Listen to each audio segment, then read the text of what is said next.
Russia ইউক্রেনের পাল্টাপাল্টি হামলায় ভয়াবহ রূপ নিচ্ছে যুদ্ধ পরিস্থিতি। কিয়েভের হামলায় শিশুসহ ১৩ রুশ নাগরিক নিহত। ব্রিটেনের সব বিদেশি অপরাধীকে ফেরত পাঠানোর প্রতিশ্রুতি রিফর্ম ইউকে পার্টির নেতা নাইজেল ফারাজের। ইটালির মাউন্ট অ্যাটানার ভয়াবহ অগ্ন্যুৎপাত, ক্যাটানিয়া এয়ারপোর্টে বিমান চলাচল বন্ধ। তীব্র খরায় পুড়ছে ইটালির বিস্তীর্ণ ফসলি জমি, ১০০ মিলিয়ন ইউরো ক্ষতির আশঙ্কা। এবং আন্তর্জাতিক অপরাধ চক্রের প্রধান ড্যানিয়েল কিনহানকে আয়ারল্যান্ডে সোপর্দ। ইউরোপের হালনাগাদ ও বৈচিত্র্যময় খবরাখবর আপনাদের সামনে এক নজরে তুলে ধরছি আমি জাবের মাহমুদুল।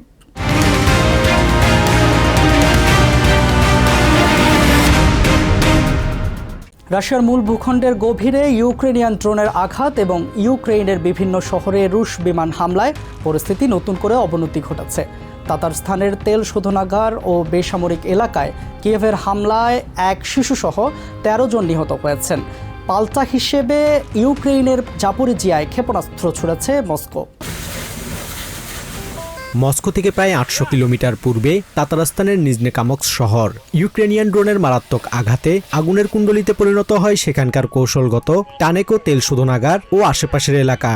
হামলায় এক শিশুসহ নিহত হয়েছেন অন্তত ১৩ জন। রাশিয়ার দাবি, ইউক্রেন সরাসরি আবাসিক এলাকায় আঘাত হেনেছে। এ ঘটনার তদন্তে অন্তর্ঘাতমূলক মামলার পাশাপাশি তাতারস্তান অঞ্চলে শোক ঘোষণা করা হয়েছে। অন্যদিকে ইউক্রেনের জাপোরিজিয়া শহরে রাশিয়ার বিমান হামলায় ৫ তলা বিশিষ্ট আবাসিক ভবন ক্ষতিগ্রস্ত হয়ে আহত হয়েছেন অন্তত ১৩ জন। রাশিয়ার নিয়ন্ত্রণে থাকা দোনেৎস্কের মাকিইভকা শহরের একটি শপিং মলেও রাতের আধারে ড্রোন হামলা চালিয়েছে কিয়েভ। রাশিয়ার অভ্যন্তরে জ্বালানি সরবরাহ অচল করে যুদ্ধ থামানোর কৌশল হিসেবে ধারাবাহিক এসব ড্রোন হামলা চালানো হচ্ছে বলে মনে করছে সংশ্লিষ্টরা। ঘটনাস্থল পরিদর্শনে আমরা নিশ্চিত হয়েছি যে ড্রোনের আঘাতে শপিং মল ও পার্ক করা বেশ কয়েকটি গাড়ি ধ্বংস হয়েছে। এগুলো নেটোভুক্ত দেশগুলোতে তৈরি উইংড অ্যাটাক ইউএভি ড্রোনের খণ্ডাংশ, যা পরীক্ষার জন্য পাঠানো হচ্ছে। সীমান্তের দুই পারে বেসামরিক প্রাণহানি আর অবকাঠামো ধ্বংসের কারণে মস্কো ও কিয়েভের মধ্যকার যুদ্ধ আরও ভয়াবহ রূপ নিয়েছে। Basudebnath, TVN24 news desk. ব্রিটেনের ডানপন্থী রিফর্ম ইউকে পার্টির নেতা নাইজেল ফারাজ ঘোষণা দিয়েছেন, ক্ষমতায় এলে তিনি দেশটির কারাগারে থাকা সব বিদেশি অপরাধীকে নিজ দেশে অথবা কসোভো এবং এল সালভাদরের মতো তৃতীয় কোনো দেশে ফেরত পাঠাবেন।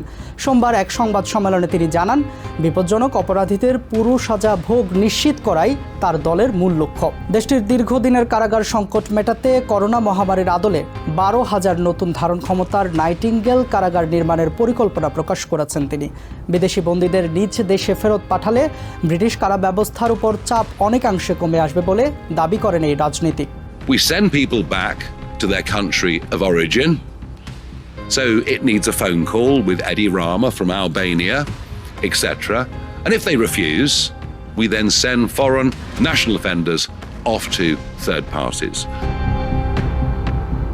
ইউরোপ মহাদেশের সবচেয়ে সক্রিয় আগ্নেয়গিরি মাউন্ট অ্যাটানা থেকে নতুন করে অগ্ন্যুৎপাত শুরু হওয়ায় ইটালির সিসিলি দ্বীপে আকাশপথে যোগাযোগ ব্যাহত হয়েছে। সোমবার ছাইয়ের আস্তরণ আকাশে ছড়িয়ে পড়ায় দ্বীপটির প্রধান ক্যাটানিয়া বিমানবন্দরে সব ধরনের বিমান অবতরণ স্থগিত রাখা হয়েছে।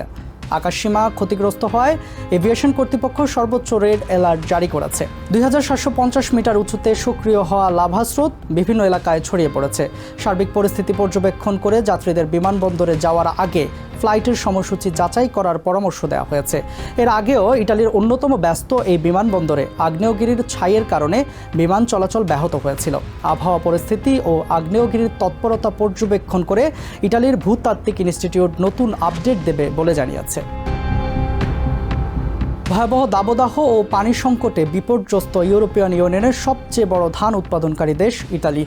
দেশটির উত্তরাঞ্চলীয় পো উপত্যকায় নদীর পানির স্তর নেমে যাওয়ায় বিঘ্নিত হয়েছে সেচ কাজ। ফসল বাঁচাতে বাধ্য হয়ে ধান ক্ষেতের একাংশ পরিত্যক্ত ঘোষণা করেছেন কৃষকরা। এতে কেবল এক অঞ্চলেই হাজার হাজার ইউরোর ক্ষয়ক্ষতির আশঙ্কা করা হচ্ছে।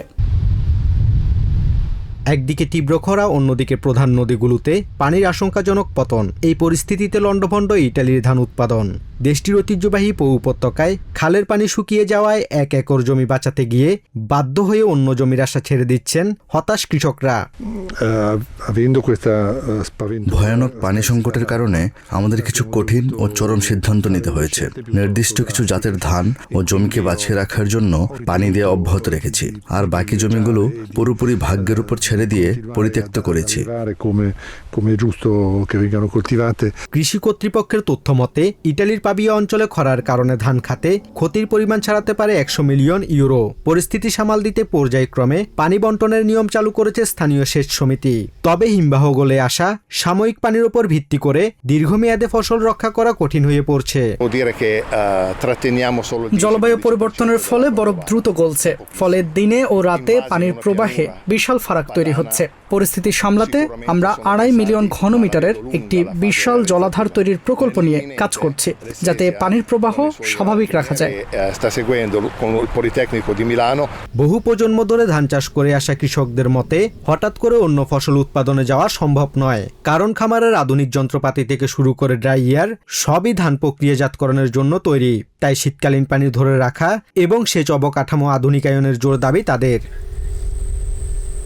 কৃষি বিশেষজ্ঞদের মতে জলবায়ুর এমন দ্রুত পরিবর্তন ঠেকাতে না পারলে ইউরোপের বাজারে চাল সরবরাহে পড়তে যাচ্ছে বড় ধরনের ধাক্কা। Basudebnath, TVN 24 news desk. আন্তর্জাতিক অপরাধ চক্রের কথিত আইরিশ মূল হোতা ড্যানিয়েল কিনাহানের বিরুদ্ধে সংগঠিত অপরাধের নেতৃত্ব দেওয়ার আনুষ্ঠানিক অভিযোগ এনেছে ডাবলিনের আদালত। দুবাই থেকে হস্তান্তরের পর রবিবার রাতে কড়া নিরাপত্তার মধ্য দিয়ে তাকে আয়ারল্যান্ডে ফিরিয়ে এনে বিশেষ আদালতে হাজির করা হয়। বিশ্বের অন্যতম শীর্ষ এই মাদক চোরাচালানকারীকে ধরতে আমেরিকা $5 বিলিয়ন পুরস্কার ঘোষণা করেছিল।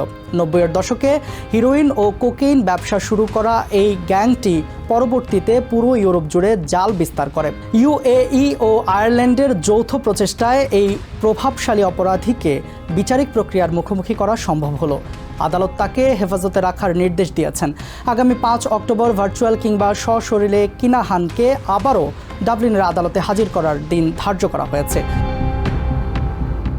এক নজরে ইউরোপের আরও নানা খবর পেতে চোখ রাখুন TVN 24 নিউজ নেটওয়ার্কের ইউটিউব ও ফেসবুক পেজে।